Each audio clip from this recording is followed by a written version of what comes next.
Man, what is happening, my YouTube family? It is your boy B New coming at y'all this evening. Just had to run to the store real quick to grab a couple things in preparation for this evening's game. So I decided to come at you all just with my thoughts on the game real quick, but more so on LaMelo Ball comment regarding LeBron James. Now, I'm pretty sure everybody has seen and heard the comments by now just saying how when asked would he be in awe of LeBron James, or how did he feel about going up against LeBron James, how he would feel, and, you know, is he excited? And, you know, his answer was just nah, that he, you know, had really been around, you know, that basketball just wasn't his thing growing up anyway.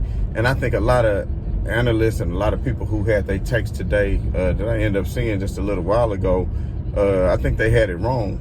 Just, you know, Stephen A. Smith saying, oh, LeBron should go off, and Max Kellerman saying, oh, if this was Jordan would run him out the gym tonight, you know, because that's disrespectful, you know, and all of that. But see, that's the problem, you know, with a lot of these old heads and some of their mentality and how they think. You know, I'm older, but I'm smart enough to know how to connect with the younger generation and how they feel and how they think. You understand what I'm saying? You cannot just have a constant disconnect between generations, because if you do, then you can never accomplish anything in making this world a better place overall. You know, when it first of all, and not just in sports, because that's just minute and what we go through as far as society on a day-to-day level, and what we all need to do in order to unite with one another in order to have one common cause of eradicating poverty and things of that nature. But that's not anything that I'm trying to get to on this video. What I'm really trying to do is express that LaMelo Ball didn't really mean any kind of disrespect towards LeBron James. He was just saying, you know, I didn't grow up idolizing LeBron James, nor should he, basically because he wasn't even a basketball fan. His dad was an NBA player. He had been around the game so much, so it's not like Zion, who really looks up to LeBron because he just, you know, came from nothing, you know, and didn't really have anything, and just idolized, you know, being in the NBA one day. And of course, who better to look up to than LeBron James? But with LaMelo being from LA, you know, and his dad having already played, I mean, he was riding around in a Lamborghini at the age of 16.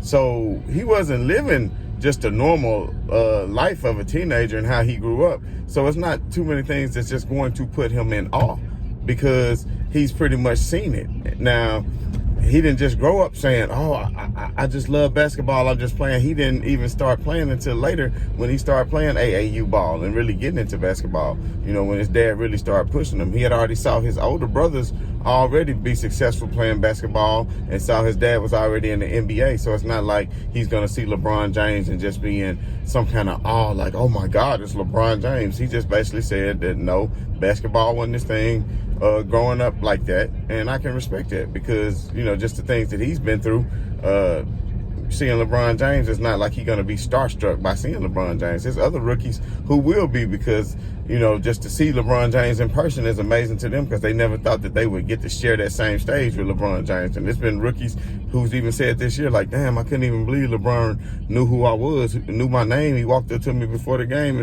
and addressed me by my name and said, he didn't come up to him and say, what's up, Rook, or nothing like that. He came up to him and addressed them by their names. And that's the type of person that LeBron James is.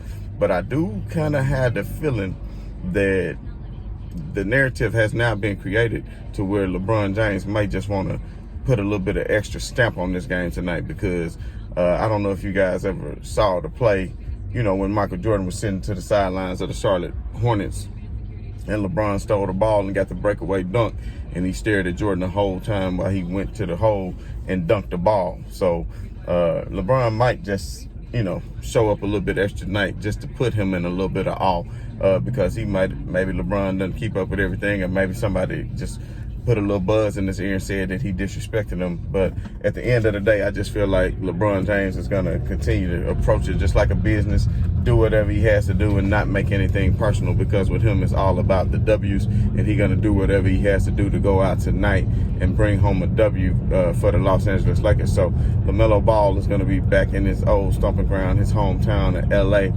and we'll see tonight whether or not he will be in awe of one LeBron James. but most definitely they got to put on them last night by the Denver Nuggets, and that is for sure.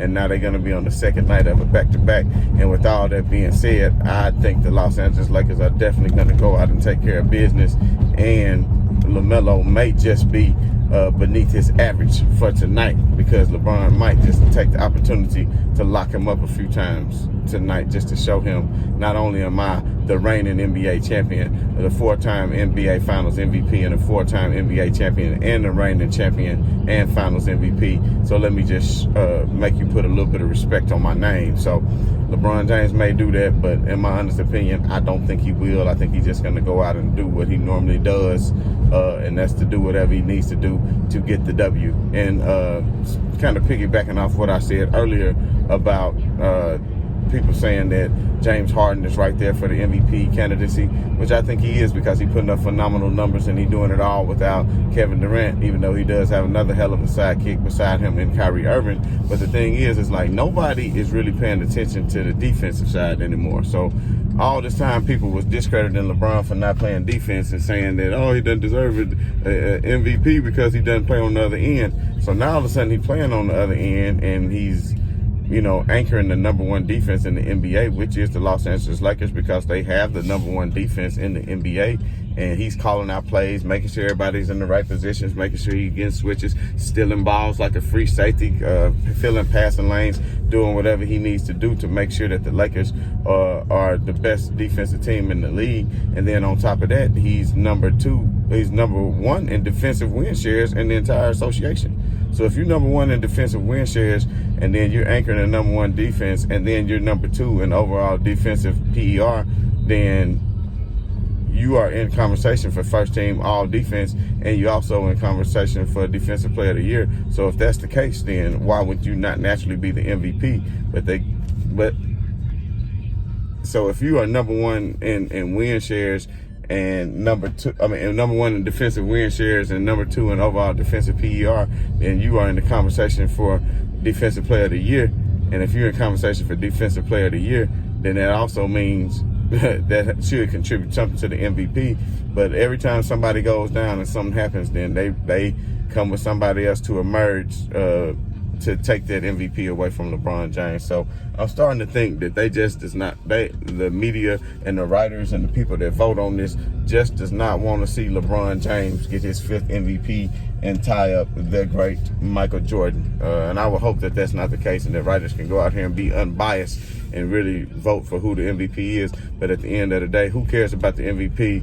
I would prefer to see LeBron James get that Finals MVP and the Lakers come away with another championship, which ultimately that is what's going to happen. So, and as a matter of fact, it would make LeBron's case even better, just showing that he does not need, it'll make his case even better, because it'll show that he does not need, that the Brooklyn Nets don't even need Kevin Durant.